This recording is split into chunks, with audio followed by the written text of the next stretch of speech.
If I were a betting woman, I'd bet casino proponents in Revere and Everett are sweating today's vote in Milford.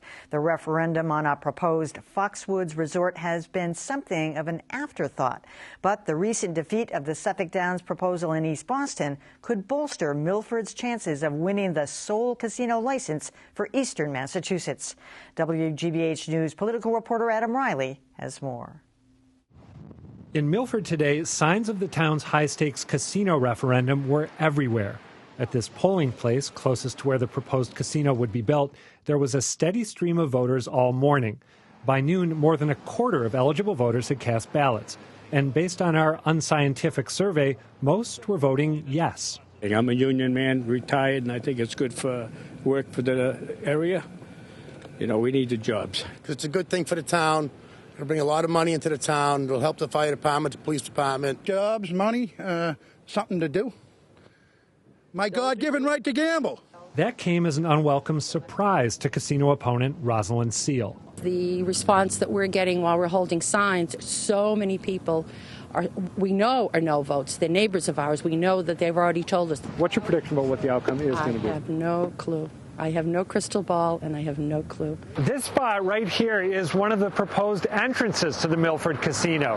The arguments for and against the project will be familiar to anyone who's followed the casino fight statewide. Proponents tout new jobs and new revenues for the town. Opponents cite increased traffic, overburdened schools, and a host of societal ills. Amanda Lozada lives next door in Hopkinton, but still made time this morning to get the anti-casino message out. Look around. We have lots of trees. We have family communities. We don't need drugs and prostitution. Those arguments helped convince East Boston voters to reject the proposed casino at Suffolk Downs. We'll learn tonight if voters in Milford are ready to roll the dice.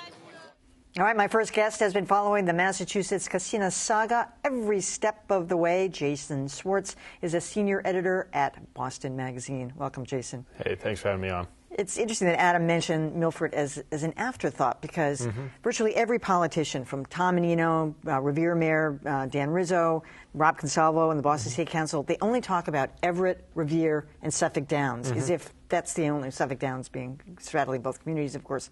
But you know, this could be a real possibility now. It could be, and I'm going to cop to this because I just wrote a great big long story in Boston Magazine about Everett and Wynn and Everett versus Suffolk Downs. So I guess I'm part of that. But there's actually a good reason for it, and that is when the state legalized gaming, they laid out two top criteria for awarding the gaming licenses.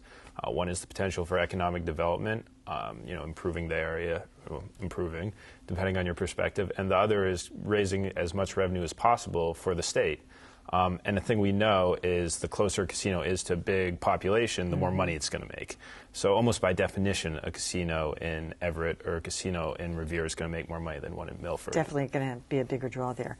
So you have been following this closely. According to Revere Mayor Dan Rizzo, another vote will not be necessary if Suffolk Downs comes across with another proposal and they move the whole operation to Revere, take Boston out of it. He says another vote is not necessary. Is it? Well, this is the interesting thing, because that's what he says. The answer is nobody really knows. It seems to me that it's a very different thing they're proposing in Revere that the people of Revere already voted on.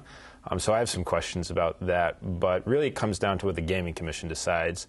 And they're going to base their finding on the law we passed legalizing gaming. The problem with that is that the law never anticipated this situation. I've read through it, the relevant section, and it's just totally confusing. You could say, okay, Mayor Rizzo is right. You could say, no chance. This is way against the spirit of what we're talking about. It'll really be up to what those 5 people on the Gaming Commission decide.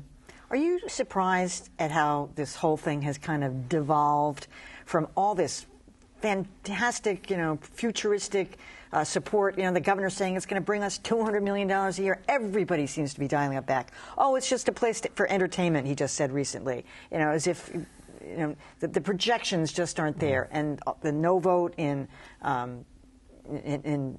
Boston and in East Boston. Are you surprised by it? Am I surprised that when we got Massachusetts politics and the casino business together, chaos ensued?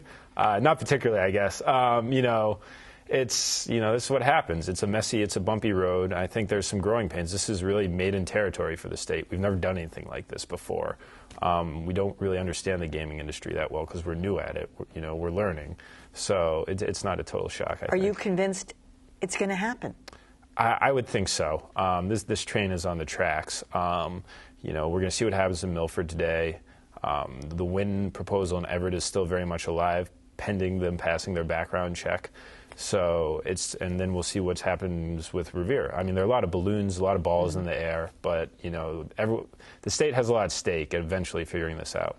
So the Yaquina tribe on Martha's Vineyard believes it has, tribal authority to move forward and do a very small-scale casino there. Do you think the governor should just go ahead and let them do it and use that as a trial balloon? No. I think that a lot of people on Martha's Vineyard and a lot of people in that town don't necessarily want that there. But we're going to see what happens. The interesting thing that just happened this week is that the Quinnawampanoag elected a new chairman whose name is Tobias Vanderhoop, which is my new favorite name to say. Vanderhoop? Vanderhoop. And it's not really clear what his position is. The previous chairperson was very, very strongly behind opening a casino, but she just got voted out by a pretty healthy margin. So this new guy, we got to wait and see what happens. What's your guess what's going to happen in Milford tonight? I don't know. There's been no polling, so no one really knows. You sort of feel the momentum against it, but I'd be hesitant to make a guess. So one of us will be right. Yeah. All right. Jason Schwartz, thanks so much for coming on. Thank you.